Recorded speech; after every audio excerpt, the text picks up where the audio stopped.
On Christmas night, the table was dressed in gold and red laughter, filled the room, and my son stood up smiling like a man who had already chosen who mattered most.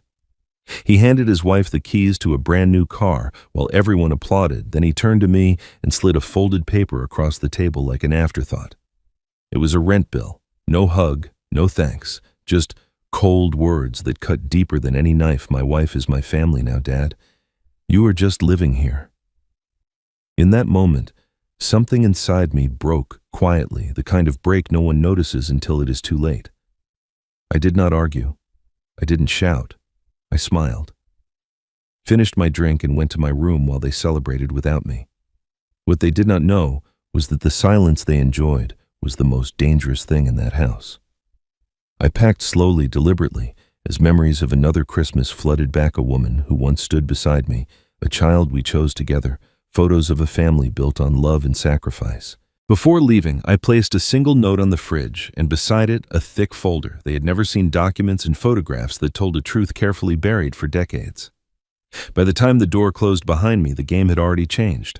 Because this story is not about being humiliated at Christmas. It is about what happens when the man you thought was powerless decides to stop protecting the lie that kept everyone else comfortable. Stay with me, because when they open that folder and read what I left behind, you will understand why some betrayals deserve a reckoning, and why the ending of this story delivers a satisfaction they will never recover from. My name is Henry Wallace. I'm 67 years old, a retired electrician who spent 40 years working with my hands so my family could have a better life. I lost my wife Evelyn 5 years ago, and since then, I've been living with my son Daniel and his wife Lauren, trying to keep a promise I made to the woman I loved. I used to think Christmas was about family, about gathering around a table with people who loved you, sharing food and laughter and memories that would last until the next year came around. I used to believe that no matter how hard life got, the holidays were sacred, untouchable, a time when even the coldest hearts remembered how to be warm. I was wrong. The Christmas dinner started like any other at Daniel's house. Lauren had decorated the dining room with expensive ornaments and fresh flowers that probably cost more than my weekly groceries. The table was set with china I'd never seen before, crystal glasses that caught the light just so, and cloth napkins folded into shapes that seemed unnecessarily complicated.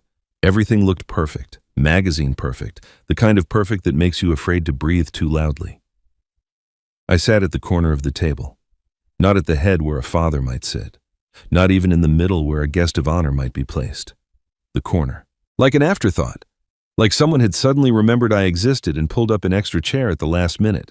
Lauren commanded the conversation from her seat, talking about her promotion at work, her plans to redecorate the living room, her thoughts on where they should vacation next summer. She spoke as if I wasn't there. Her eyes passed over me like I was part of the furniture, something to be tolerated but not acknowledged. Daniel sat beside her, nodding along, laughing at her jokes, playing the role of devoted husband with a skill that made my chest ache. When the gift exchange began, Daniel reached under the tree and pulled out a small velvet box. He handed it to Lauren with a smile that used to be reserved for his mother. Inside was a diamond necklace, delicate and sparkling, probably worth more than I'd earned in some years. Lauren gasped, kissed him on the cheek, and held it up to her neck while Daniel fastened the clasp. No one handed me anything.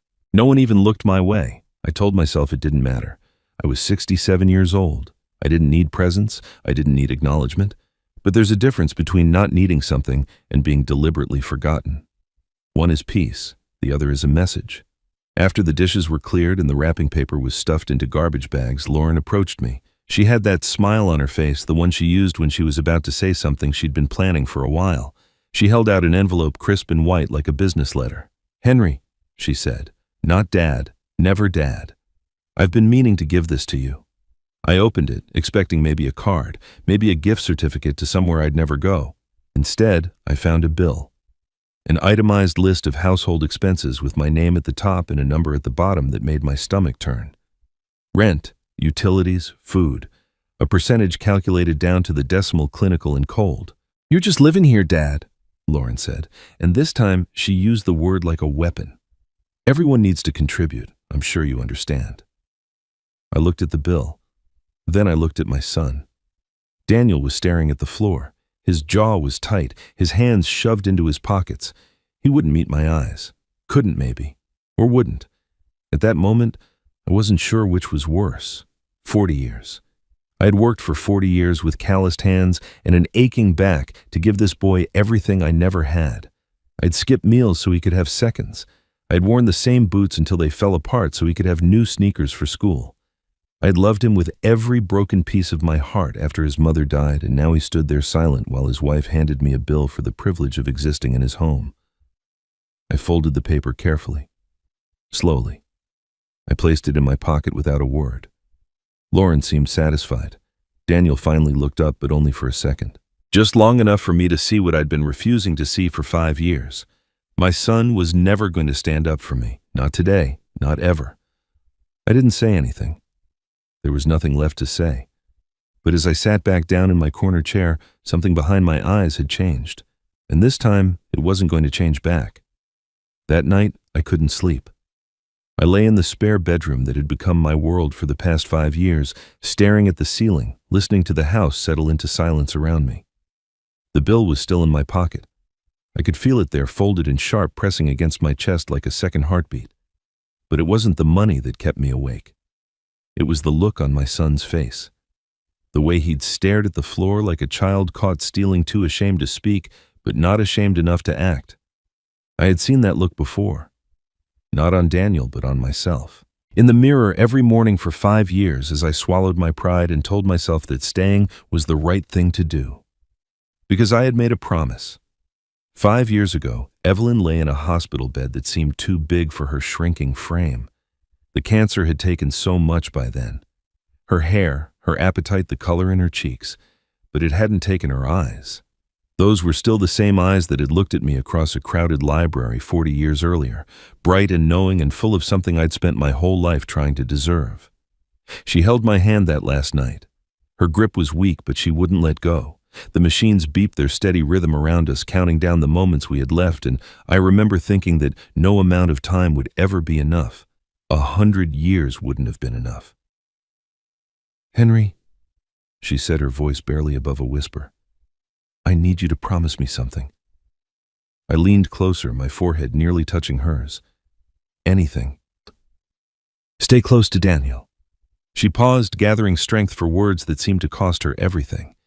"He's going to need you, even if he doesn't know it, even if he pushes you away. Stay." I didn't understand then.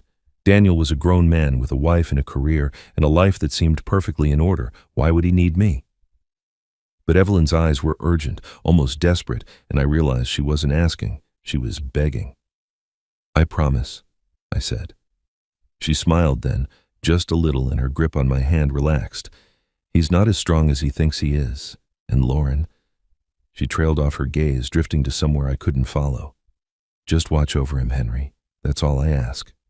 She died 3 days later, quietly in her sleep while I held her hand and pretended I was ready to let go. I wasn't ready. I would never be ready. But death doesn't wait for permission, and neither does grief. The funeral was beautiful. Daniel gave a eulogy that made everyone cry. Lauren stood beside him in a black dress that cost too much, dabbing her eyes with a handkerchief she'd probably never use again. Afterward, they invited me to stay with them for a while, just until I got back on my feet, they said. Just until the worst of it passed. That was 5 years ago. In the beginning, Lauren was different, polite at least. She asked about my day, offered me coffee in the morning, included me in dinner conversations. I thought maybe Evelyn had been wrong about her. Maybe the coolness I'd sensed at family gatherings was just nerves, just the awkwardness of a daughter-in-law trying to find her place. But grief has a way of revealing people's true nature. As the months passed and my presence became permanent, the politeness faded. The coffee stopped appearing. The dinner conversations continued, but around me rather than with me. I became Henry instead of Dad, then him instead of Henry, then nothing at all. Just the old man in the spare room. The one who used the bathroom too long in the morning. The one who watched television too loud at night. The one who existed as an inconvenience rather than a father. Daniel noticed, I think. In the beginning, he would shoot Lauren looks when she made her little comments, would try to include me when she deliberately left me out. But Lauren had a way of handling him that I never fully understood. A touch on the arm, a whisper in his ear, a cold silence that lasted just long enough to make him nervous. Slowly, my son stopped noticing. Or maybe he just stopped caring. The line between the two had blurred so much that I couldn't tell the difference anymore. I stayed because of my promise. Every morning when I woke up in that spare bedroom and heard Lauren's voice carrying through the walls, I reminded myself of Evelyn's words. He's going to need you. So I swallowed my pride. I bit my tongue. I became smaller and smaller until I barely recognized myself. Now, lying in the darkness after that Christmas dinner, I wondered if I had made a mistake. Not in keeping my promise, but in how I'd kept it. Evelyn had asked me to stay close to Daniel. She hadn't asked me to disappear. I sat up and opened the drawer of my nightstand. Inside, beneath a few old photographs and a worn Bible that had belonged to my mother, I found what I was looking for. A library card yellowed with age, the edges soft from years of handling. Evelyn's name was printed on the front in faded ink. She'd gotten it the same week we met, back when the public library was the only place two young people without money could spend time together. I used to joke that I fell in love with her between the history section and the poetry aisle. She used to say I fell in love with her because she was the only woman who could beat me at chess. We were both right. I held the card for a long moment, feeling the weight of 4 decades in that small rectangle of paper. Then I noticed the envelope beside it. Sealed unmarked except for Evelyn's handwriting on the front. Open when you need strength. She'd given it to me a week before she died. I'd never opened it. Part of me was afraid of what it might say. Part of me wanted to save it, to keep one last piece of her waiting for me, unread and full of possibility. But tonight my fingers hovered over the seal. Tonight I almost tore it open. I didn't. Not yet. Something told me the time wasn't right.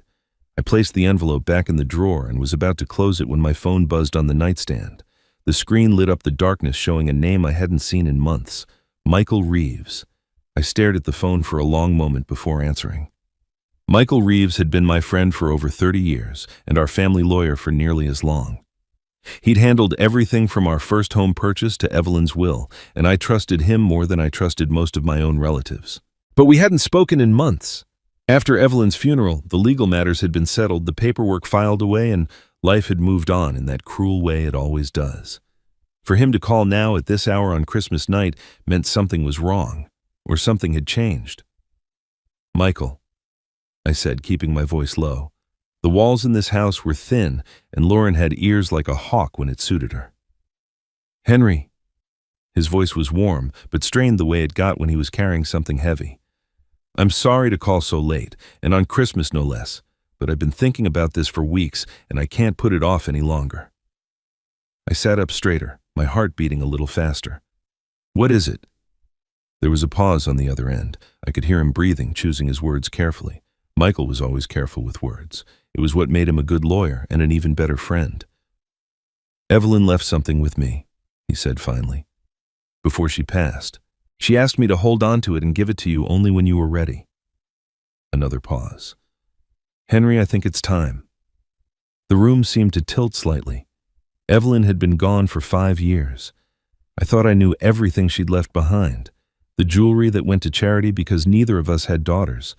The books that now sat in boxes in Daniel's garage, untouched and gathering dust. The memories that lived in my chest like a second heartbeat, constant and aching. But this was something else, something she'd kept secret even from me. "What is it?" I asked again, though my voice came out smaller this time. "I can't tell you over the phone. It's not that kind of thing." Michael cleared his throat. "Can you come to my office tomorrow, say around 10? I know it's the day after Christmas, but I'll be there. This has waited long enough." I wanted to ask more questions. What had Evelyn left? Why hadn't she told me? Why had Michael waited 5 years to bring this up? But I knew Michael well enough to know he wouldn't say more until he was ready, and truthfully, part of me was afraid to hear the answers. "I'll be there," I said. "Good." He sounded relieved, like he'd been carrying this weight for too long and was finally ready to set it down. "And Henry, it's about the family and the house, just so you're prepared." He hung up before I could respond. I didn't sleep at all that night. I lay in the darkness, turning his words over in my mind like stones. The family. The house. What could Evelyn possibly have left that involved both? She'd always been the organized one, the planner, the keeper of secrets I didn't even know existed until they spilled out at the most unexpected moments. But this felt different. This felt deliberate. The next morning, I slipped out of the house before anyone else woke up. The streets were quiet, still wrapped in the hush of the holiday, and the drive to Michael's office took less than 20 minutes. His building was a modest two-story brick structure downtown, the kind of place that looked exactly like what it was: reliable, unpretentious, built to last. Michael met me at the door himself. He looked older than I remembered, his hair thinner and grayer, but his handshake was still firm and his eyes still sharp. He led me to his office without small talk, closing the door behind us with a soft click that felt somehow final. "Sit down, Henry," he said, gesturing to the chair across from his desk. I sat. My hands were trembling slightly, though I tried to hide it by clasping them in my lap. Michael opened a drawer and pulled out a large manila folder thick with papers. It was sealed with tape that had yellowed with age, and I could see Evelyn's handwriting on the front, though I couldn't make out the words from where I sat.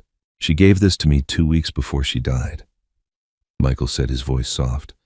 "Made me promise not to open it, said you'd know what to do when the time came." He held the folder out to me. "I've kept that promise, Henry. Whatever's in there, I don't know. But she trusted you with it, and she trusted me to get it to you." I took the folder. It was heavier than I expected, not just in weight, but in meaning. Through the paper, I could feel the edges of multiple documents inside. Not just one, several. What had Evelyn been planning? What had she known that I didn't? "There's one more thing," Michael said, almost as an afterthought. He was straightening papers on his desk, not looking at me. "I've been handling your property taxes all these years. The house paperwork is still in order. Just wanted you to know everything's taken care of on that end." I nodded, barely registering his words. My mind was on the folder on Evelyn, on the secrets she'd carried to her grave, and somehow managed to send back to me from beyond it. "Thank you, Michael," I said, "for keeping your promise." He smiled, but it was a sad smile, the kind that comes from knowing too much and saying too little. "She loved you, Henry. Whatever's in there, remember that. She did it because she loved you." I drove home in silence, the folder sitting on the passenger seat like a living thing. I wanted to open it right there, to tear through the tape and finally understand what Evelyn had been trying to tell me. But something held me back. Maybe it was fear. Maybe it was respect. Maybe it was the small, stubborn hope that as long as the folder stayed sealed, Evelyn was still keeping one last secret from me, still present in some small way. I carried it inside and placed it in my nightstand drawer next to the library card and the envelope I still hadn't opened. Whatever was inside had waited 5 years. Maybe it could wait one more night. The folder stayed in my drawer that night, and the next, and the one after that. I told myself I was waiting for the right moment, but the truth was simpler than that. I was afraid. Afraid of what Evelyn had left behind, afraid of what it might change. Afraid that once I opened it, whatever fragile peace I'd constructed in this house would shatter completely. But peace, I was about to learn, had never been mine to keep. It was 3 days after Christmas when I heard them arguing. I was walking down the hallway toward the bathroom, my footsteps silent on the carpet, when Lauren's voice cut through the closed bedroom door like a blade. She wasn't shouting exactly, but there was a sharpness to her tone that made me stop in my tracks. "It's been 5 years, Daniel. 5 years of him living in our house, eating our food, using our electricity. I'm done. He needs to go." I pressed myself against the wall, my heart pounding so loud I was sure they could hear it. I knew I should walk away. I knew eavesdropping was beneath me, that whatever they said in their bedroom was their business and not mine. But my feet wouldn't move. My body understood what my mind refused to accept. This conversation was about my future. Daniel's response was muffled, weaker, the voice of a man trying to find middle ground in a war zone. "He's my father, Lauren. I can't just throw him out on the street." "He's not." Lauren started, her voice rising, and then she stopped. The silence that followed was deafening. I could almost hear her catching herself, pulling the words back before they escaped. "He's not contributing," she continued, her tone forcibly calm now. "He's a burden on our finances, on our marriage, on everything. I've tried to be patient, Daniel, but I can't do this anymore. It's him or me." I stood frozen in that hallway, my mind spinning. He's not what? She'd stopped herself so abruptly, so deliberately, that the unfinished sentence hung in the air like smoke. There was something she'd almost said, something she'd swallowed back at the last second, but what Daniel's response was too quiet to hear, just a low murmur that could have been agreement or protest or nothing at all. Then footsteps approached the door, and I moved quickly, slipping into the bathroom and closing the door behind me with shaking hands. I stared at myself in the mirror. The face looking back at me was old and tired, lined with years of work and worry and loss. But the eyes were still sharp, still watching, and right now they were filled with questions I couldn't answer. He's not. The words played on repeat in my mind. He's not what, not welcome, not wanted. Those would have made sense in context, but that wasn't how she'd said it. There was something else lurking beneath the surface of that sentence, something she'd almost let slip before catching herself. I filed it away in my mind, a puzzle piece that didn't fit anywhere yet. That evening, Lauren transformed. Gone was the sharp-edged woman from behind the bedroom door. In her place was someone softer, warmer, almost charming. She smiled at me when I came down for dinner. She asked about my day. She even laughed at something I said, a small joke about the weather that didn't deserve a response at all. It was the performance of a lifetime. And I wasn't fooled for a second. I watched her carefully throughout the meal, and I noticed something that sent a chill down my spine. She was watching me too. Not with the usual dismissive irritation, not with the cold indifference I'd grown accustomed to over the years. This was different, calculating, like she was measuring me for something, like she was making plans. Daniel sat between us, pushing food around his plate, contributing nothing to the conversation. He couldn't meet my eyes. Every time I looked at him, he found something fascinating in his mashed potatoes or his water glass or the pattern on his napkin. The guilt was radiating off him in waves, but he said nothing, did nothing, just sat there trapped between a wife who wanted me gone and a father who refused to disappear. After dinner, I excused myself early. I couldn't sit at that table anymore, couldn't watch Lauren's performance or Daniel's cowardice. I went to my room and closed the door. And for a long time, I just stood there staring at the nightstand drawer where Evelyn's folder waited. Maybe it was time to open it. Maybe the answers I needed were inside, waiting for me to be brave enough to find them. But something held me back. Not fear this time, instinct. The feeling that I needed to understand what was happening in this house before I added more secrets to the pile. That night, I couldn't sleep. I lay in the darkness staring at the ceiling while Lauren's unfinished sentence echoed in my mind like a bell that wouldn't stop ringing. He's not. Not what? The question haunted me for days. I found myself watching Lauren more closely, searching for clues in her expressions, her words, the way she moved through the house like she owned not just the space but everyone in it. She caught me staring once or twice and smiled, that new smile of hers, the one that never reached her eyes. She was waiting for something, planning something. I could feel it in my bones the way old men feel storms coming. The answer came on a Tuesday morning, buried in garbage. It was my habit to take out the trash, one of the small ways I tried to contribute to justify my existence in a house where I was increasingly unwelcome. Lauren had made a comment once about how at least I was good for something, and though she'd laughed like it was a joke, the words had burrowed under my skin and stayed there. So every Tuesday, I gathered the bags from the kitchen and carried them to the bins at the side of the house. That morning, I noticed something colorful poking out from beneath a pile of coffee grounds and eggshells. Curiosity got the better of me. I reached in and pulled out a handful of brochures, glossy and bright, the kind designed to make difficult decisions seem cheerful. Sunny Pines Senior Living. The cover showed smiling elderly people playing cards in a sunlit common room. Golden Years Care Facility. This one featured a woman my age being pushed in a wheelchair by a nurse with perfect teeth. Peaceful Meadows Retirement Community. The name alone made my stomach turn. But it was the handwriting that stopped my heart.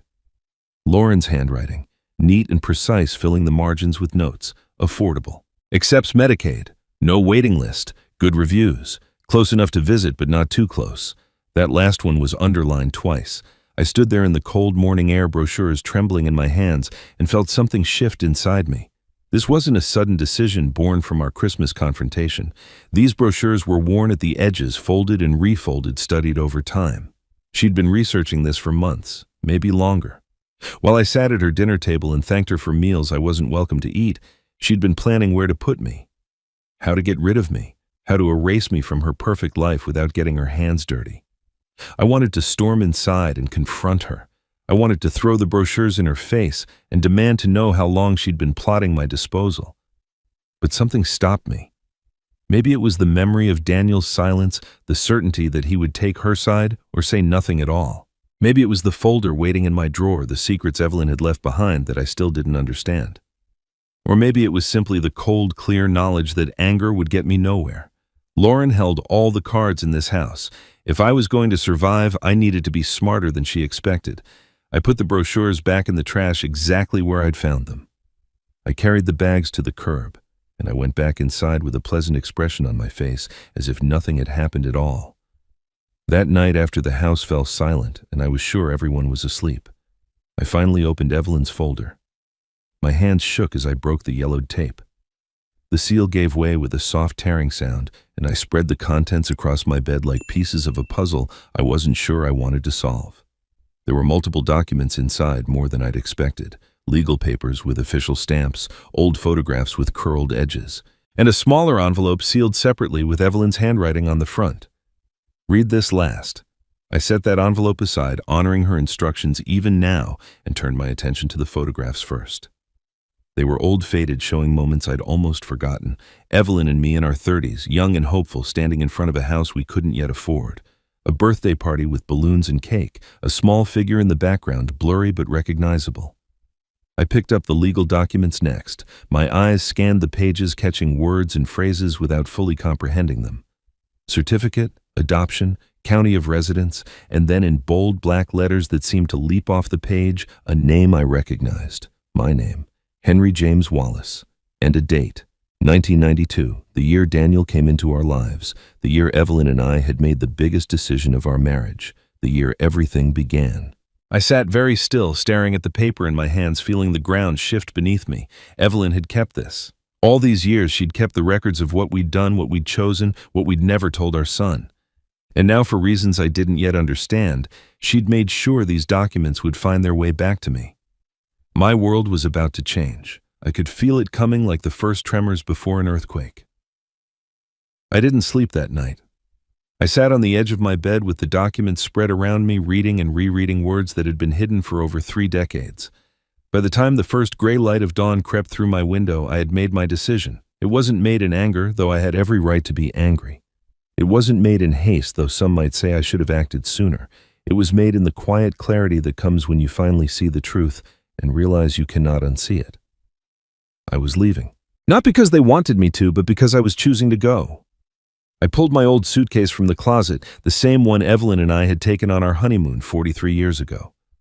The leather was cracked now, the corners worn soft with age, but it still worked. That was enough. I didn't need much. I had learned over these 5 years how little I actually required to survive. The packing was slow, deliberate. I folded shirts that had hung in the same closet since the week after Evelyn's funeral, creasing them along lines they'd forgotten. I rolled socks and underwear into neat bundles, a habit from my working days when every inch of a lunchbox mattered. I placed my shaving kit on top, then my reading glasses, then the worn Bible that had belonged to my mother. Each item felt like a small goodbye, a piece of a life I was carefully dismantling. From the nightstand drawer, I retrieved Evelyn's library card. I wrapped it in a soft cloth, the same way you might wrap something precious and breakable, and tucked it into the inside pocket of my suitcase where it would rest against my clothes. Wherever I went, she would go with me. That had always been true. The folder went in last. I didn't seal it again. There was no point. The truth was out now, at least to me. Soon it would be out to everyone else. I was zipping the suitcase closed when I heard a tap at the window. I turned to find Grace Holloway standing in the side yard, her coat pulled tight against the January cold, her breath forming small clouds in the morning air. She was staring at me with an expression I couldn't quite read. Concern, maybe, or recognition. I opened the window. "Grace, you're up early." "I saw your light on all night," she said, "and now I see a suitcase. Henry, what's happening?" I considered lying. It would have been easier, certainly. A story about visiting a friend, taking a short trip, needing some time away. But Grace had been Evelyn's closest friend for 20 years. She'd held my wife's hand during chemotherapy and sat beside me at the funeral when I couldn't stop shaking. She deserved better than lies. "I'm leaving," I said simply. Her face crumpled. Leaving. But why did something happen? Did Lauren finally... She stopped herself, but I heard everything she didn't say. "It's time, Grace, that's all." She shook her head, her eyes bright with tears she was too proud to let fall. "But this is your home, Henry. You can't just walk away from your home." I paused, one hand resting on the suitcase. The words came slowly, chosen with care. "Yes," I said. "It is my home. In more ways than they know." Grace looked at me for a long moment, and I saw understanding dawn in her eyes. She didn't ask what I meant. Maybe she already knew, or maybe she simply trusted that I had my reasons. Either way, she reached through the window and squeezed my hand. "You call me," she said firmly. "Wherever you end up, you call me. Promise." "I promise." She nodded once, wiped her eyes with the back of her hand, and walked back to her house without another word. Grace had always known when to push and when to let go. It was one of the things Evelyn had loved most about her. Alone again, I turned my attention to the final task. I found a piece of paper and a pen, and I sat at the small desk in the corner of my room to write. The note was short. I had considered writing something longer, something that explained everything that justified my departure, that made them understand what they had done. But in the end, the words wouldn't come. Accusations felt hollow, anger felt wasteful. So I kept it simple. I have kept my promise to Evelyn for 5 years. I stayed when I wanted to leave. I was silent when I wanted to speak. But a promise to the dead should not require the living to disappear. I'm not running away. I'm choosing myself, perhaps for the first time. The folder contains things you need to see. I'm sorry I could not be the one to explain them. I read it twice, then folded it in half and carried it to the kitchen. The house was still quiet. Lauren and Daniel sleeping late, as they always did on weekends. I placed the note on the refrigerator, held in place by a magnet shaped like a seashell from some vacation I'd never been invited on. Next to it, I placed the folder face down. Let them discover the truth themselves. Let them sit with it the way I had sat with it all night. I returned to my room one last time. The space looked exactly as it had 5 years ago when I'd first moved in. The same beige walls, the same thin curtains, the same sense of being temporary, of passing through rather than belonging. I had left no mark on this room, because this room had never truly been mine. I picked up my suitcase and walked to the front door. My hand rested on the knob for just a moment. I thought about everything I was leaving behind. The son, who couldn't look me in the eye. The daughter-in-law, who saw me as an obstacle to be removed. The memories of a life that had somehow slipped through my fingers when I wasn't paying attention. Then I turned the knob and stepped outside. I didn't look back. Some doors once closed should stay closed. The house was too quiet when I came home that afternoon. I noticed it the moment I stepped through the door, that particular stillness that settles over a space when something is missing.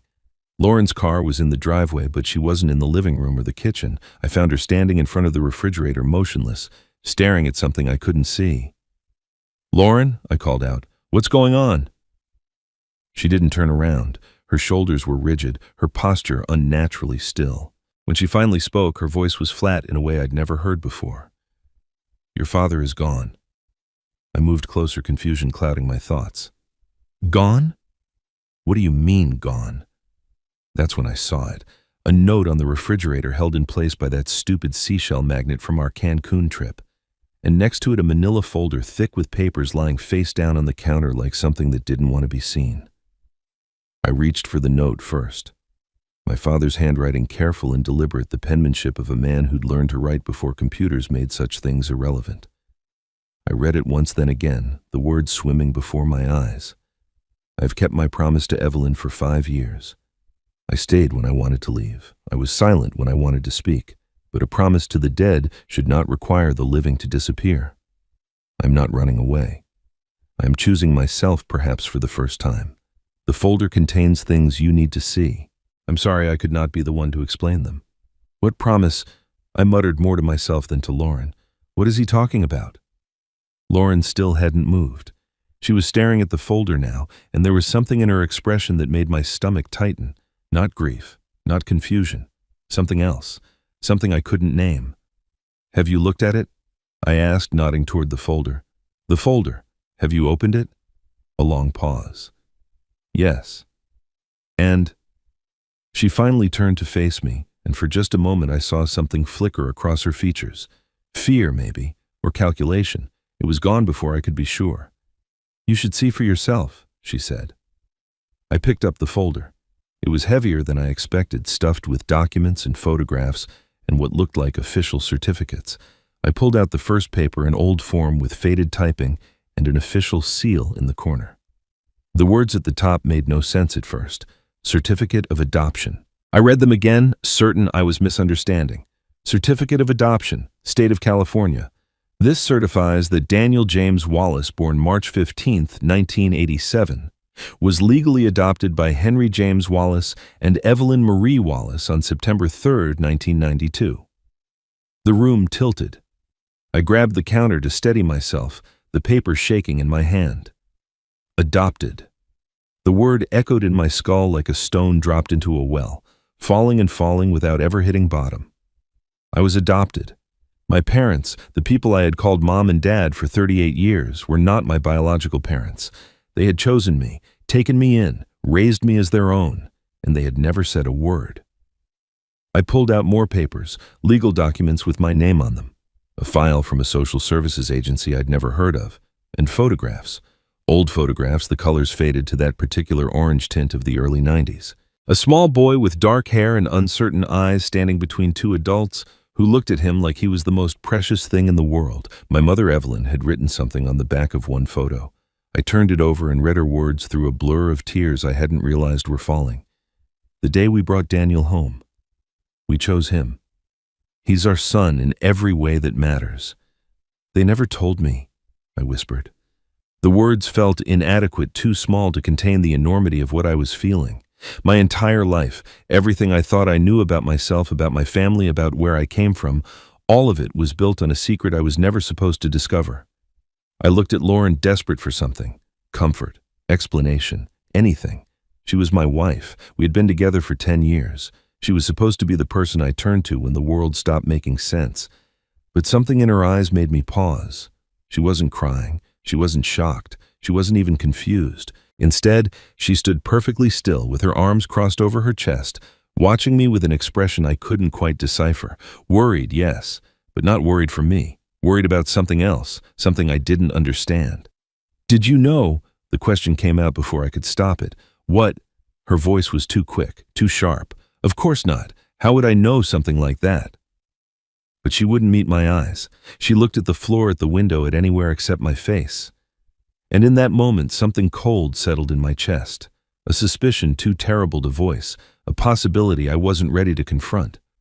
I looked at my wife, expecting comfort, but she didn't look surprised by what was in that folder. She looked caught.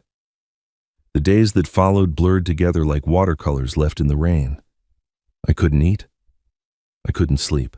I moved through our house like a ghost, picking up the adoption papers and putting them down again, staring at photographs of a 5-year-old boy I no longer recognized. That child in the pictures looked so hopeful, so unaware of the secret that would follow him through his entire life. I wanted to reach through the years and warn him, but warn him of what? That the people who loved him weren't his real parents, or that real was a word far more complicated than he could ever understand. I wasn't angry at my father. That was the strange part. Lauren kept expecting me to be furious, kept feeding me lines about betrayal and deception, but the anger wouldn't come. Instead, I felt hollowed out, scraped clean of everything I thought I knew about myself. Why didn't they tell me? I said it out loud one morning, sitting at the kitchen table with coffee I hadn't touched. 38 years. They had 38 years to tell me the truth. Lauren sat across from me, her hands wrapped around her own mug, her expression carefully sympathetic. Because they lied to you, Daniel. That's what liars do. They keep lying until someone forces them to stop. My mother wasn't a liar. She kept this from you your entire life. What would you call that? I shook my head, unwilling to accept her framing. Evelyn Wallace had been the most honest person I'd ever known. She'd taught me to tell the truth even when it hurt, to own my mistakes, to face difficult conversations head on. The idea that she'd carried this secret for decades didn't fit the woman I remembered. There had to be a reason, something I didn't understand yet. And your father? Lauren continued, pressing her advantage. He's no better. He knew this whole time and said nothing. He just sat in our house eating our food, watching you live a lie. What kind of father does that? I looked up at her, and for the first time, something in her words struck me as wrong. Not the content, but the delivery. She was too prepared, too polished. Like she'd been rehearsing this speech, waiting for the right moment to deploy it. Before I could respond, I heard the mail slot clatter in the front hall. A welcome interruption. I stood and walked to the door, grateful for any excuse to escape the conversation. Most of the mail was junk. Credit card offers, catalogs, a flyer for a pizza place we'd never order from. But one envelope caught my attention. It was from the county tax assessor's office, thick and official looking, with a window that showed the name and address inside. Henry Wallace, our address. I frowned, turning the envelope over in my hands. Property tax bill according to the return address, but why would it be addressed to my father? He didn't own this house. We did. Daniel and Lauren Wallace, right there on the mortgage we'd been paying for nearly a decade. What is it? Lauren had followed me into the hallway, her eyes fixed on the envelope. Nothing. Just a mistake. I tossed it onto the side table with the other mail. Tax office sent something to the wrong name. But even as I said it, something nagged at me, a small voice in the back of my mind asking questions I didn't want to consider. Why would my father's name be on anything related to this house? What else didn't I know? I pushed the thought away. I had enough to deal with already. Over the next few days, Lauren's behavior shifted in ways I couldn't quite name. She became more attentive, more solicitous, but also more controlling. She wanted to know where I was at all times. She suggested I take time off work to process. She proposed we put the adoption papers away, seal them back in the folder, pretend we'd never seen them.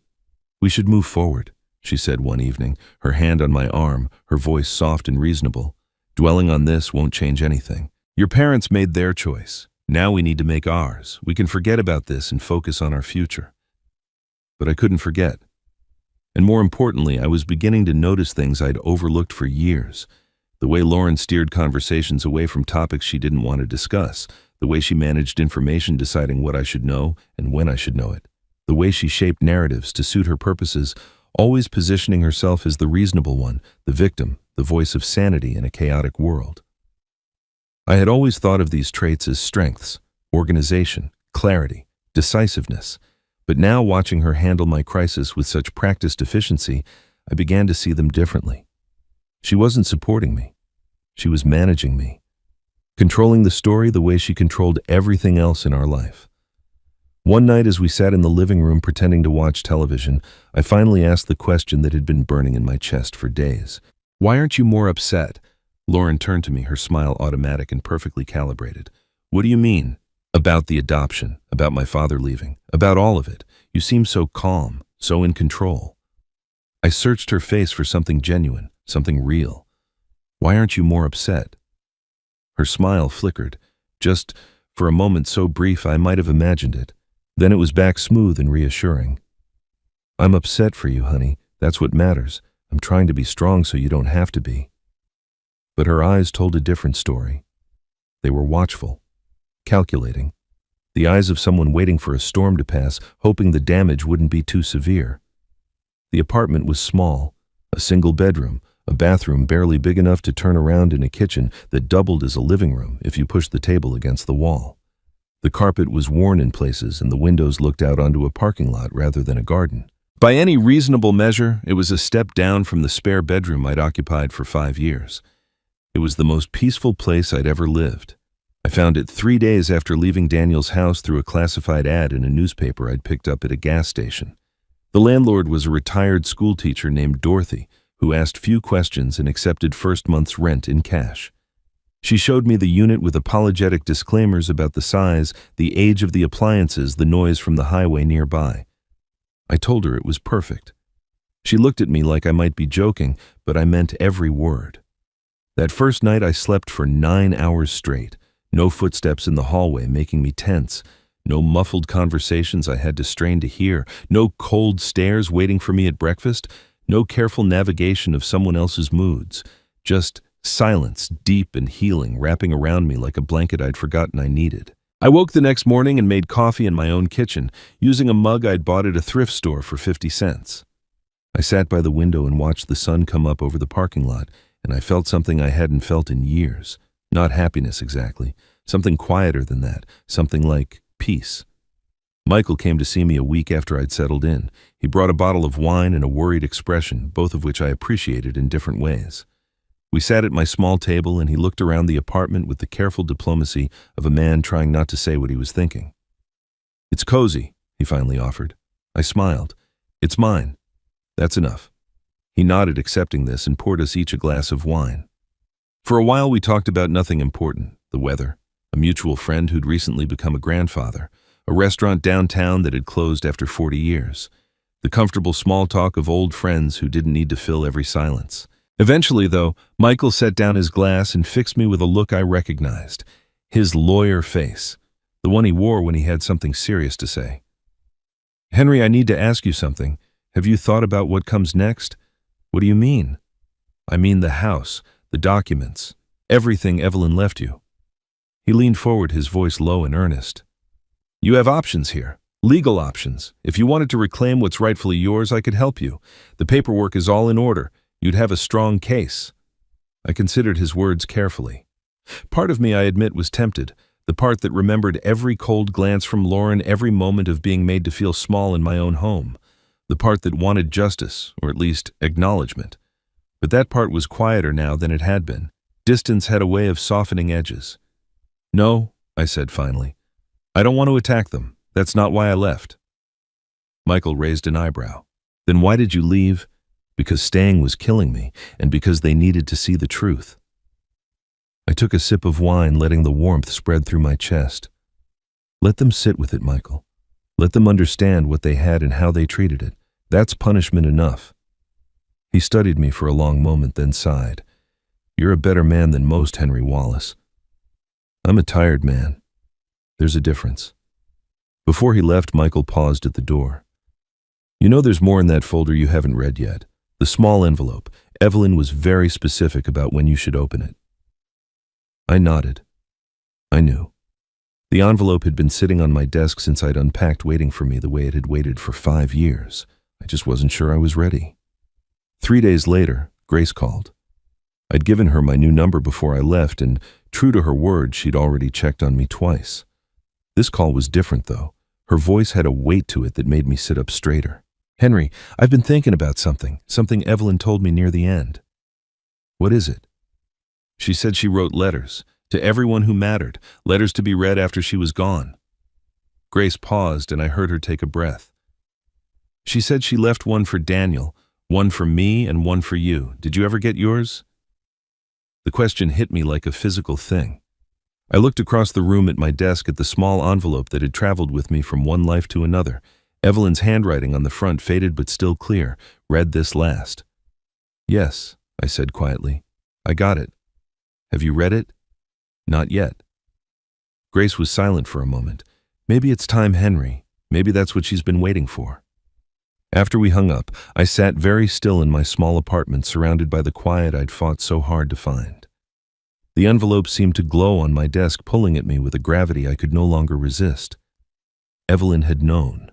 She'd always known more than she let on, seen further than anyone gave her credit for. Whatever was in that envelope, she'd written it for this moment, for the man I would become after everything fell apart. I walked to the desk and picked it up. Her handwriting. Her words. Her final gift to me, waiting all these years. Maybe it was finally time. The call came on a Thursday afternoon. I was sitting in the living room staring at nothing when my phone buzzed with an unfamiliar number. Normally, I would have let it go to voicemail, but something made me answer. Maybe instinct, maybe fate, or maybe I was just tired of avoiding things. "Daniel, this is Michael Reeves, your father's attorney." I sat up straighter, my heart suddenly pounding. "Is he okay?" "Did something happen?" "He's fine. Healthy and settled." There was a pause, the kind that precedes bad news. "But I need to speak with you about a legal matter. It concerns the property at your address." "The house, what about it?" Another pause. When Michael spoke again, his voice was careful, measured the way lawyers speak when they're delivering information that will change everything. "Daniel, I need to inform you that the house you're living in is legally owned by Henry Wallace. It always has been." The words didn't make sense. I heard them, understood each one individually, but together they formed a sentence that belonged in a different universe. "That's impossible. Lauren and I bought this house 9 years ago. We have a mortgage. We make payments every month." "No," Michael said gently. "You don't. The house was purchased outright in 2016. No mortgage, no loan. The deed is in your father's name, and it has been since the day of purchase. I have all the documentation here if you'd like to see it." I couldn't speak. Couldn't breathe. The room seemed to tilt around me, and I gripped the arm of the couch to keep from falling. From across the room, Lauren looked up from her phone, her eyes narrowing at whatever she saw on my face. "That can't be right," I finally managed. "We qualified for a mortgage. We went through the whole process." "You applied for a mortgage," Michael corrected, "but you were denied. Your credit at the time wasn't sufficient, and Lauren's income alone couldn't support the loan. Your father came to me the same week. He asked me to help him purchase the house outright using his and Evelyn's life savings, everything they'd set aside for retirement. He wanted to put it in your name, but I advised him to keep the deed in his own name temporarily for tax purposes and estate planning. He agreed with the intention of transferring ownership later." A heavy sigh came through the phone. He never did. The memory hit me like a wave.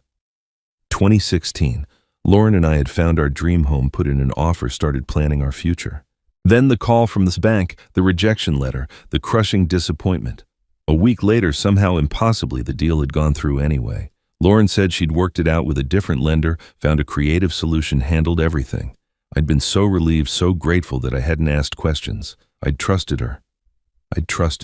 "Your father has paid the property taxes every year," Michael continued. "He's maintained the insurance. Legally, the house belongs to him. He could have evicted you at any time. He could have sold it out from under you and kept every penny." A pause. He chose not to. Even after everything that happened, even after the way he was treated, he never once threatened to take it back. He just kept paying the bills and saying nothing. I thought about the tax notice I'd thrown aside weeks ago. Henry Wallace printed clearly in the window of the envelope. I'd assumed it was a mistake, a clerical error. But it wasn't. It was the truth, sitting right in front of me, waiting for me to see it. "Why are you telling me this now?" My voice came out rough, scraped raw by everything I was feeling. "Because your father asked me to. He said you deserve to know the truth, all of it." Michael's tone softened. "He's not trying to hurt you, Daniel. He's not trying to punish you. He just wants you to understand what he gave up and what he never asked for in return." I couldn't respond. The weight of my own failures was crushing me, pressing down on my chest until I could barely draw breath. All those years, all those dinners where I'd sat silent while Lauren made him feel unwelcome, all those times I'd treated him like a burden, like an inconvenience, like a guest who had overstayed his welcome. And the whole time, he was the one keeping a roof over our heads. He was the one who had sacrificed everything so we could have a home. I had been living in my father's house, eating at my father's table, sleeping under my father's roof. And I had let my wife give him a bill for the privilege of existing in a space he owned. The shame was overwhelming, physical. I wanted to crawl out of my own skin, to go back in time and undo every moment of cowardice and cruelty. But I couldn't. The past was fixed, immutable, a monument to everything I should have been and wasn't. After I hung up, Lauren was at my side immediately. "What is it?" "What did he say?"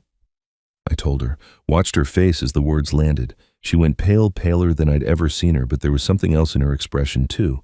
Not surprise, not confusion, fear. The fear of someone whose carefully constructed world was crumbling around her. "We need to talk to him," she said, grabbing my arm.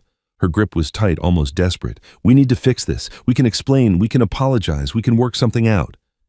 I looked at her hand on my arm, at the perfectly manicured nails, the rings I'd bought her, the fingers that had signed checks and made plans and steered my life for a decade.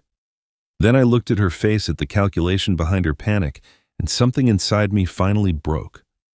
I pulled away. "Fix what?" I said quietly.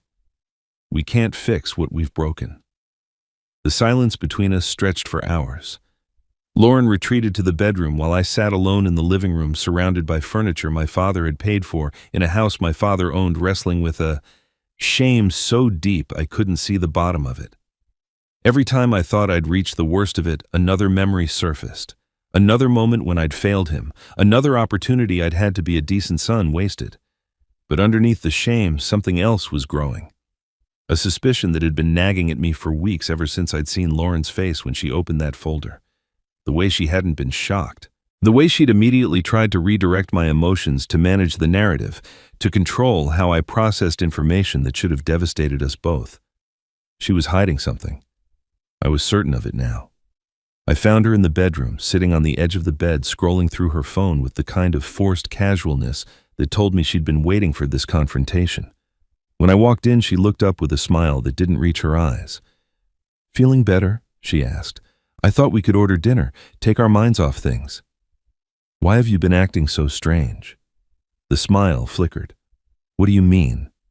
"Since the folder, since we found out about the adoption." I stepped closer, watching her face for any crack in the facade. "You've been nervous, jumpy.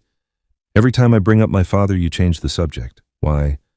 I don't know what you're talking about." She set down her phone, her posture stiffening. "I've been trying to support you through a difficult time. If that seems strange to you, maybe you need to examine your own expectations." Classic Lauren, turning my questions into accusations against myself. I'd fallen for it 1,000 times before, not tonight. "The day we found the adoption papers," I said slowly, "you weren't surprised. I saw your face, Lauren. You were worried, scared even, but not surprised." I took another step toward her. "Why weren't you surprised?" "Daniel, this is ridiculous. I was in shock just like you." "No, you weren't." My voice was rising now, fueled by weeks of doubt and the growing certainty that I'd been played for a fool. "You've been hiding something from me. I can see it every time you look at me, every time my father's name comes up. What is it? What aren't you telling me?" Lauren stood abruptly, her composure cracking at the edges. "You need to calm down. You're being paranoid. Everything that's happened has been stressful and you're looking for someone to blame. I understand that, but I won't be your target." "Then tell me the truth." "I've told you the truth." "No, you haven't." The words exploded out of me louder than I intended. "You've managed me. You've redirected me. You've told me what you wanted me to believe, but you haven't told me the truth. Not once. Not about any of this." Something in her face changed. The mask she'd worn for so long, the perfect wife with the perfect answers, began to slip. I saw panic underneath, real panic, the kind that comes when you realize you've lost control of a situation you thought you owned. "Daniel, please. Tell me." The room went silent. Lauren stared at me, her chest heaving, her eyes bright with something that might have been tears or might have been fury. Then, like a dam breaking, the truth came pouring out. "Because I already knew, okay." Her voice was raw, ragged, stripped of all pretense. "I've known for years that he's not your real father." The world stopped. I heard the words, felt them land like blows to my chest, but I couldn't process them, couldn't make them mean what they obviously meant. "What?" Lauren's face crumpled. "Shortly after we got married, I was helping your mother organize some old documents. Estate planning, she said. I found the adoption papers in a box she'd forgotten about. I saw your name, the date, everything. And you never told me. I was going to, I swear I was going to, but then I thought, why burden you with something like that? Your parents clearly wanted to keep it secret.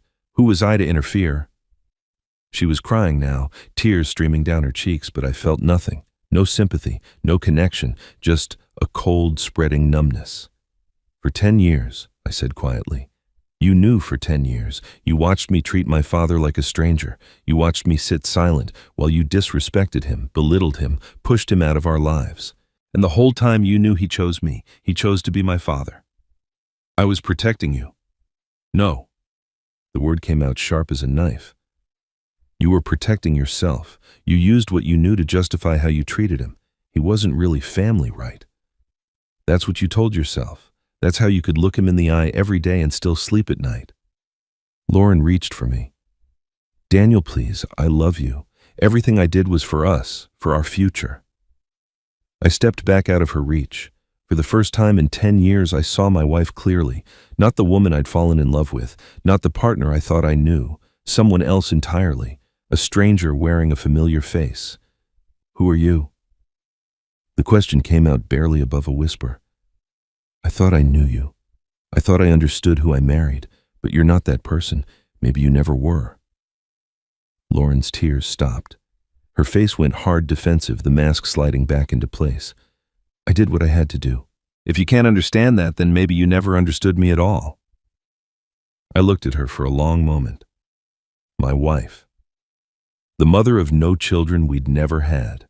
The woman I'd chosen over my own father again and again without ever realizing what I was doing. Then I turned and walked out of the room. The envelope sat on my desk for 3 more days before I found the courage to open it. I would pick it up, turn it over in my hands, trace the curves of Evelyn's handwriting with my fingertip, and then set it back down again. It was the last thing she'd ever given me. The last piece of her that remained unopened, unread, unknown. Once I broke that seal, there would be nothing left to discover. No more surprises, no more moments of hearing her voice for the first time. But Grace's words kept echoing in my mind. Maybe it's time.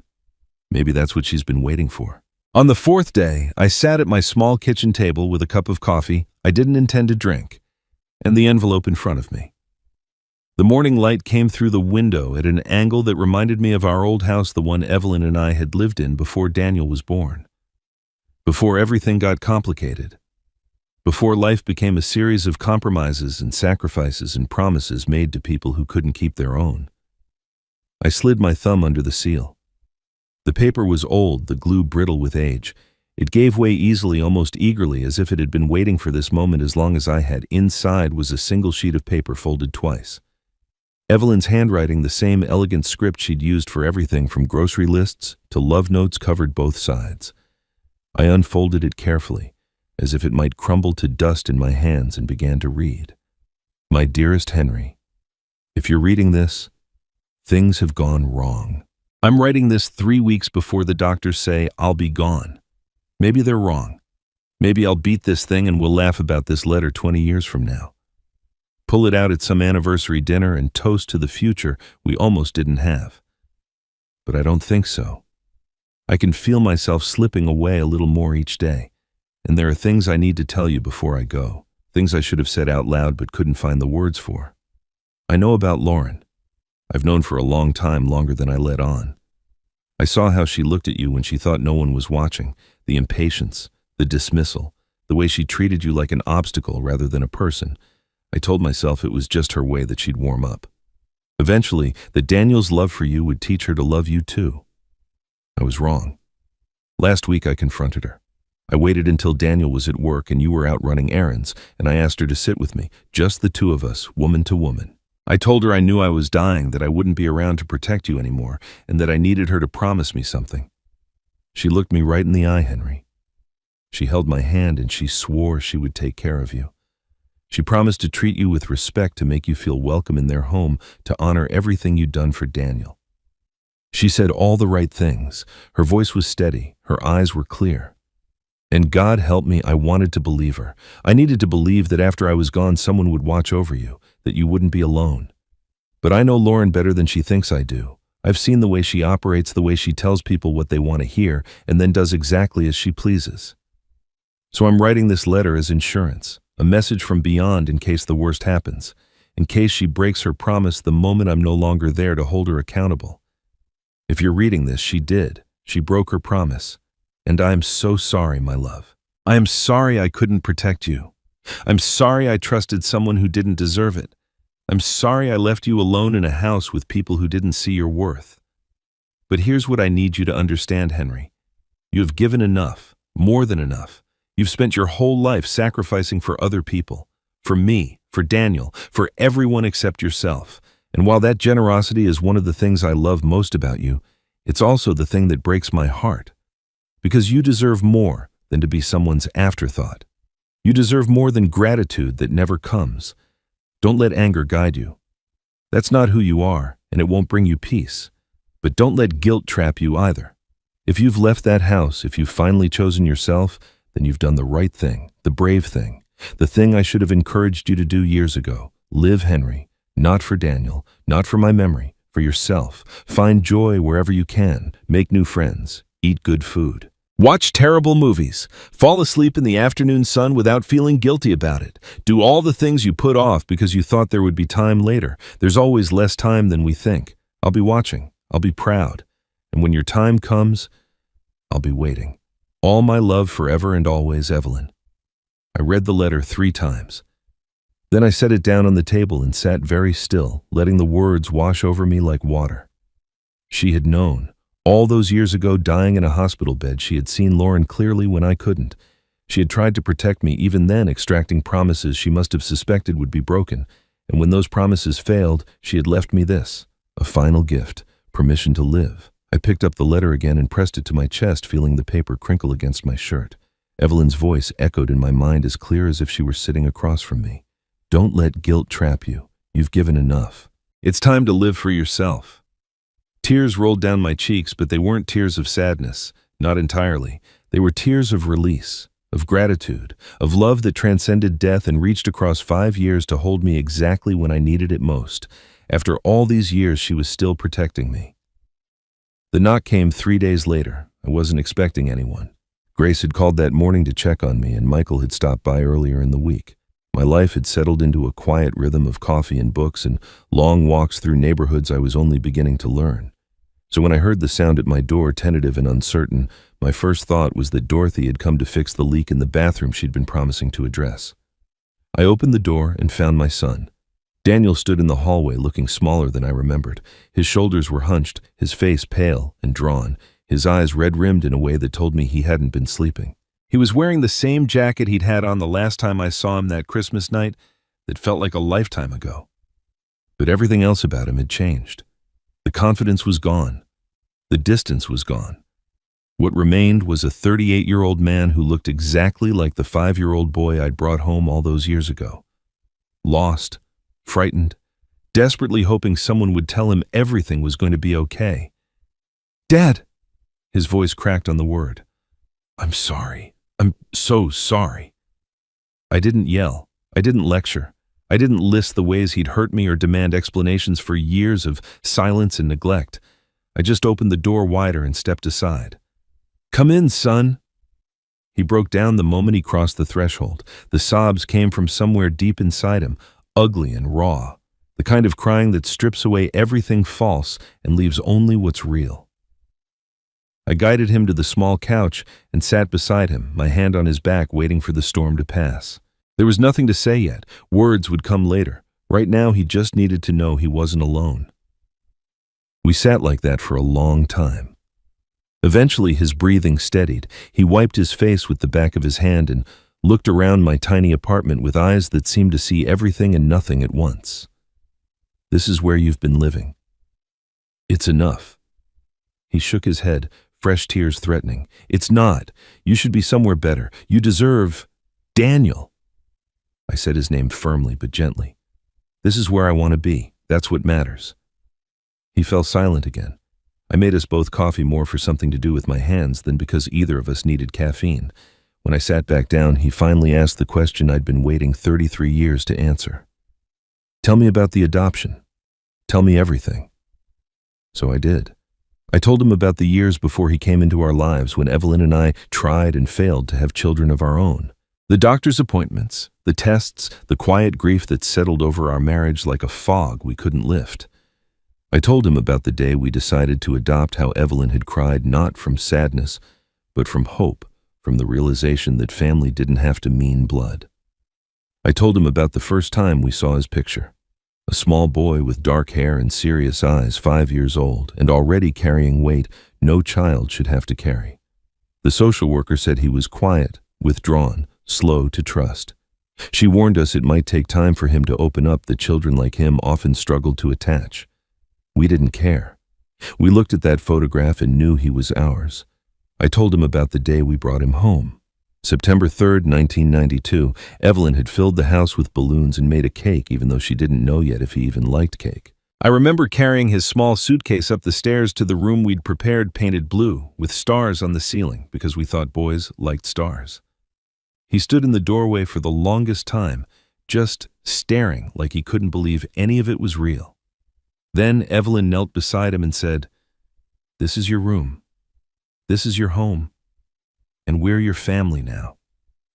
He hugged her before I'd even finished setting down the suitcase, just wrapped his little arms around her neck and held on like his life depended on it. Evelyn looked at me over his shoulder with tears streaming down her face, and I knew in that moment that every heartbreak we'd endured had led us here. To him. To our son. "Being your father," I said quietly, "was the greatest honor of my life. It still is." Daniel was crying again, but softly now. "Why didn't you tell me about the adoption, about the house, about any of it?" I considered the question carefully. I'd had weeks to think about the answer, but putting it into words was harder than I'd expected. Because being right wasn't as important as being your father, I finally said. I didn't want to win, Daniel. I didn't want to prove a point or teach you a lesson or make you feel guilty. I just wanted you to find your way back. I wanted you to choose me because you wanted to, not because you owed me something. He stared at me like I was speaking a language he was only beginning to understand. How can you not be angry after everything Lauren did? After everything I did? I was angry, I admitted, for a long time. But anger's a heavy thing to carry, and I'm too old to carry heavy things anymore. He laughed at that, a wet, broken sound that was half sob. Then he leaned forward and wrapped his arms around me. Not the brief obligatory hugs we'd exchanged at holidays for the past decade. A real embrace, the kind that says, I'm here, and I'm sorry, and I love you all at once. I don't deserve you, he whispered into my shoulder. I held my son tight, this man who had once been a frightened boy standing in a doorway full of balloons, and felt something in my chest finally begin to heal. That's not how love works. I left my father's apartment with a clarity I hadn't felt in years. The conversation had stripped away layers of confusion and resentment, leaving behind something simpler and more painful, the truth. I had failed him. For years I had chosen comfort over conscience, silence over support, and a wife who manipulated me over a father who loved me unconditionally. But knowing the truth wasn't enough. I had to act on it. The drive home felt longer than usual. Every mile brought me closer to a confrontation I'd been avoiding my entire marriage. Lauren had lied to me about the adoption. She'd known for 10 years and used that knowledge to justify her cruelty.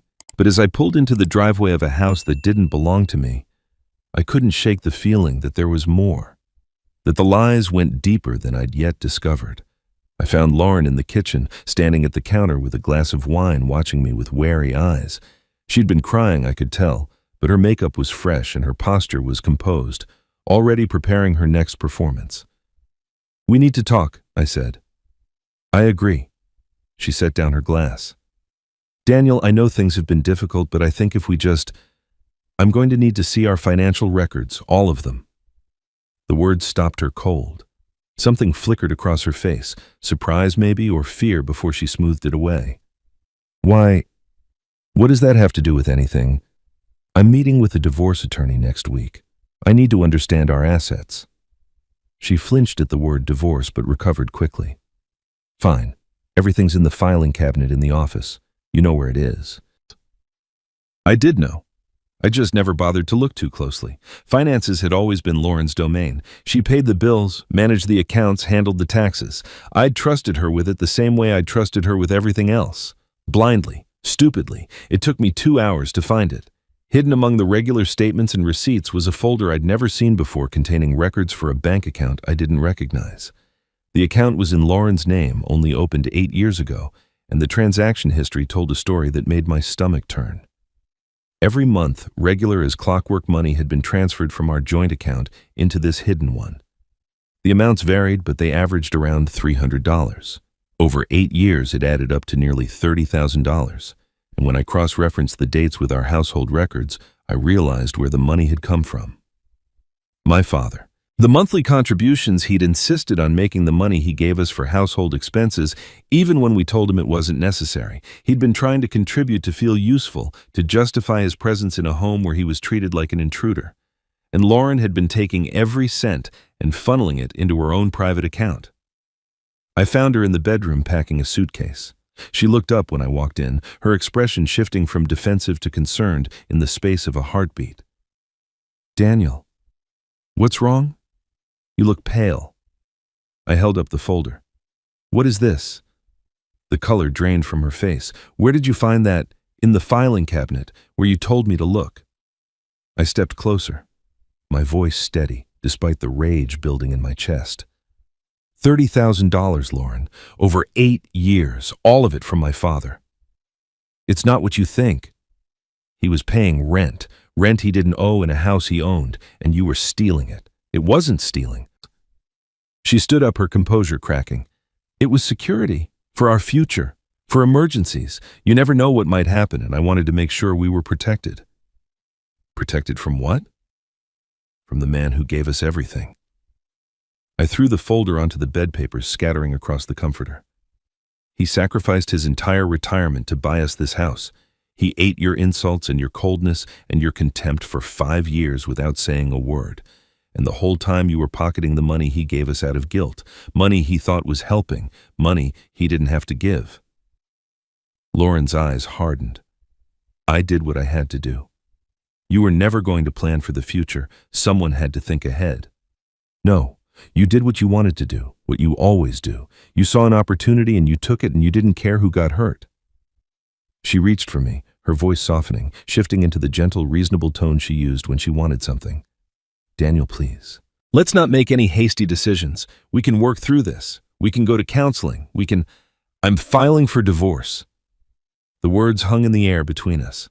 Lauren stared at me, her mouth opening and closing, and for a moment I saw the real her.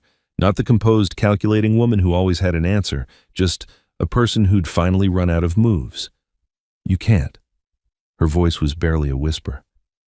After everything I've done for this family, you can't just walk away. You lied to me about my father. You lied about the money. You lied about everything. I shook my head slowly, feeling the last threads of our marriage dissolving like smoke. I don't know who I married, but it wasn't the person standing in front of me. She lunged forward, grabbing my arm, her nails digging into my skin. Daniel, please. I love you. Everything I did was for us. You have to believe me. I looked at her hand on my arm, the same hand that had signed checks, the same hand that had hidden documents, the same hand that had waved away my father like an inconvenience to be managed. I pulled free and walked to the door. You can't leave me. Her voice rose desperate now, stripped of all pretense. After everything I've done for this family, you can't just abandon me. I paused in the doorway and looked back at her one last time. This woman I had loved, this stranger I had married. That's exactly why I'm leaving. The divorce was finalized faster than I expected. Lauren didn't fight it, not in the end. Whatever arguments she might have made dissolved the moment Michael Reeves produced the documentation proving the house belonged to my father. She had no legal claim to a property she'd never owned. Her hidden bank account, while not technically illegal, destroyed any sympathy a judge might have offered. When her own attorney advised her to accept the settlement and walk away quietly, she finally understood what I had known for weeks: she had lost everything. The day she moved out was gray and cold, one of those February mornings that feels like winter will never end. I stayed in the bedroom while she packed, listening to the sounds of her dismantling the life we'd built together. Closet doors opening and closing, drawers sliding on their tracks, the rustle of clothes being folded, the thump of shoes being dropped into boxes. Every sound was familiar and foreign at the same time, the soundtrack of an ending I still couldn't quite believe was happening. There was no final confrontation, no screaming match, no tearful goodbye, no last attempt at reconciliation. We had said everything there was to say. What remained was just logistics, the cold, practical business of separating two lives that should never have been joined in the first place. I came downstairs when I heard the front door open. Lauren was standing in the foyer with 2 suitcases at her feet, her coat buttoned up to her chin, her face carefully blank. She looked at me for a long moment, and I saw something in her eyes that might have been regret, or might have been calculation. After 10 years, I still couldn't tell the difference. I'll send for the rest of my things, she said. Fine. She picked up her suitcases and walked out without another word. The door closed behind her with a soft click, and just like that, my marriage was over. I watched from the window as she loaded her bags into the trunk of her car.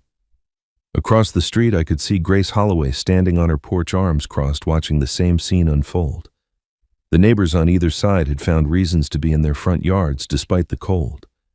Everyone knew the story by now. Small towns have long memories and loose lips. And the tale of Lauren Wallace, the woman who stole from her father-in-law and lied to her husband for a decade, had spread through the neighborhood like wildfire. No one waved goodbye. No one walked over to offer help with her bags or wish her well. Lauren had lived on this street for 9 years, and she was leaving it as a stranger. She had built no real relationships here, I realized. No friendships, no connections, no bonds that went deeper than surface pleasantries. Everything in her life had been transactional, including me. Her car backed out of the driveway, paused for a moment at the end of the street, and then turned the corner and disappeared. I stood at the window long after she was gone, waiting to feel something. Relief, maybe, or grief, or anger. But there was nothing, just a hollow emptiness where my heart used to be, and somehow that was worse. 2 days later, I drove to my father's apartment. He opened the door with a smile that made my chest ache. The same smile he'd always had for me, unchanged, despite everything I'd put him through. "Daniel, come in, come in. I just made coffee." We sat at his small kitchen table, the same place where we'd talked for hours the week before.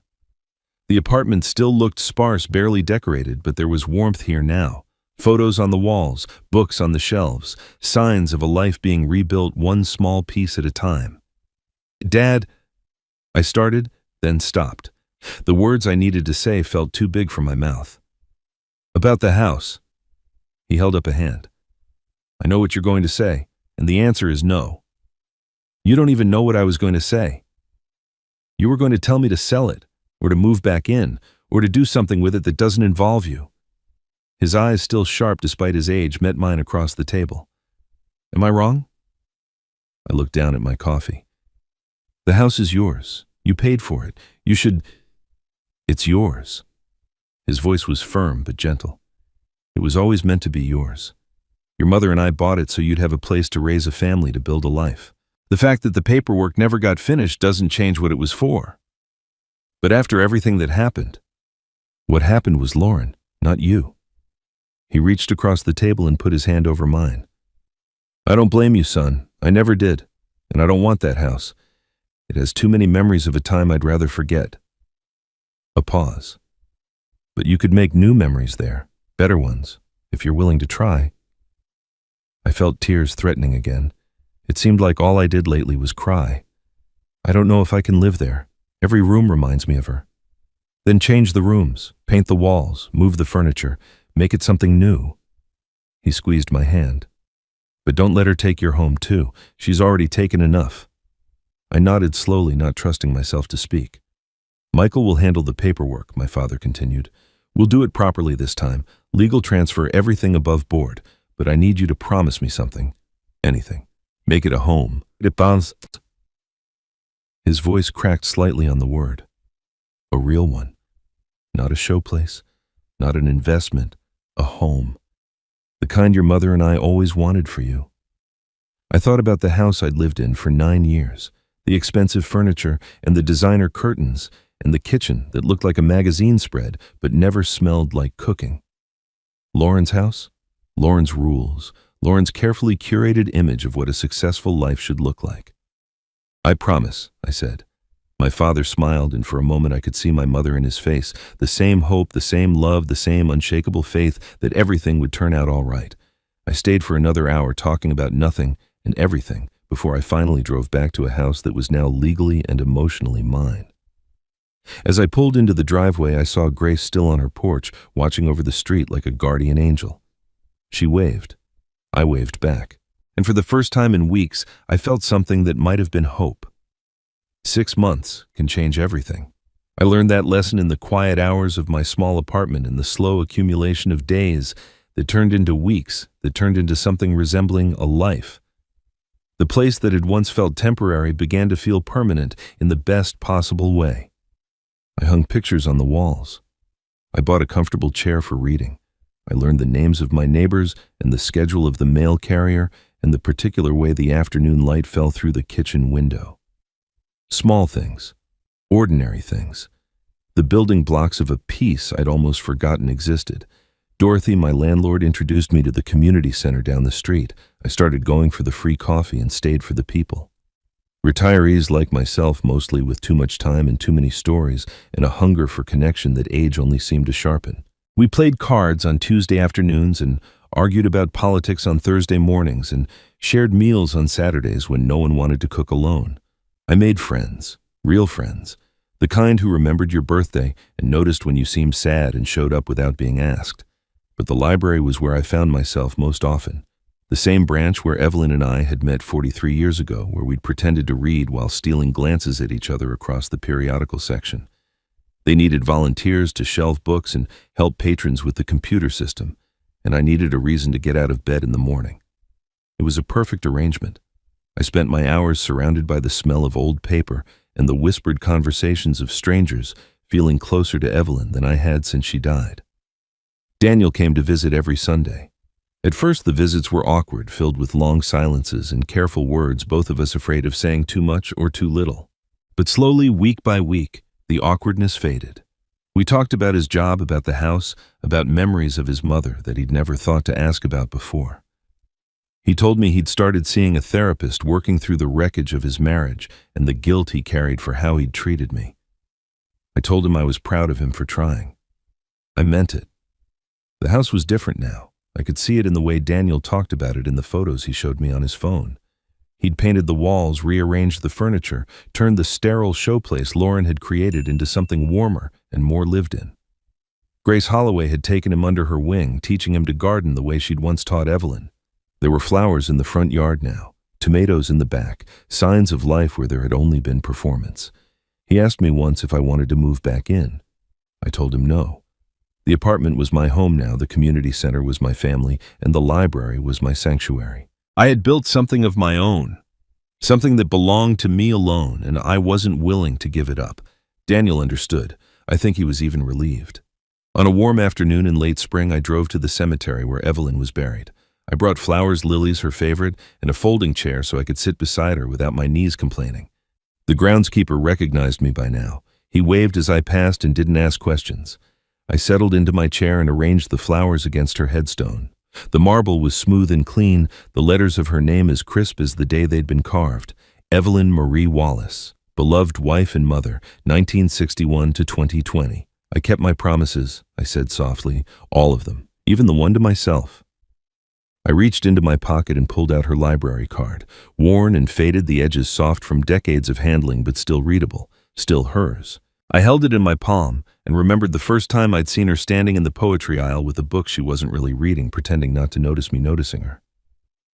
I miss you, I said. Every day. But I'm okay now. Daniel's okay too. We found our way back to each other just like you always said we would. A breeze stirred the leaves overhead, and for just a moment, I could almost feel her presence, almost hear her voice telling me she loved me, telling me she was proud. I sat with her until the sun began to set, then folded my chair and walked back to my car. The world felt lighter somehow, cleaner, like a storm had finally passed after years of threatening rain. They called me weak because I stayed quiet. But silence isn't weakness. Sometimes it's the loudest form of strength. They thought I had nothing because I asked for nothing, but I had everything that mattered. A son who came back, a truth that set me free, and a love that never left. Sometimes the unthinkable isn't revenge. It's finally choosing yourself. And so ends the story of Henry Wallace, a man who spent his whole life giving everything to the people he loved, only to discover that the greatest gift he could give himself was the courage to walk away. Henry never raised his voice. He never sought revenge. He never tried to destroy the woman who had made his life miserable for 5 years. Instead, he did something far more powerful. He chose himself. He let the truth speak for him, and in doing so, he showed us all that real strength doesn't come from fighting back. It comes from knowing when to let go. Lauren lost everything, not because Henry took it from her, but because her own lies finally caught up with her. Daniel found his way back to his father, not because he was forced to, but because he finally opened his eyes to what had been in front of him all along. And Henry found peace not in a mansion or a fortune, but in a small apartment, a library card, and the knowledge that he had kept every promise that mattered.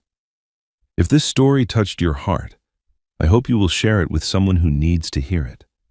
Perhaps someone who is struggling in silence, waiting for permission to choose themselves. Perhaps someone who has forgotten that walking away is not weakness, but wisdom. Leave a comment below and tell me what you think. Have you ever had to choose yourself over someone who didn't appreciate you? How did you find the strength to let go? I read every comment, and your stories inspire me more than you know. Thank you for listening. Until next time, remember, you are worthy of love, respect, and a life that brings you peace.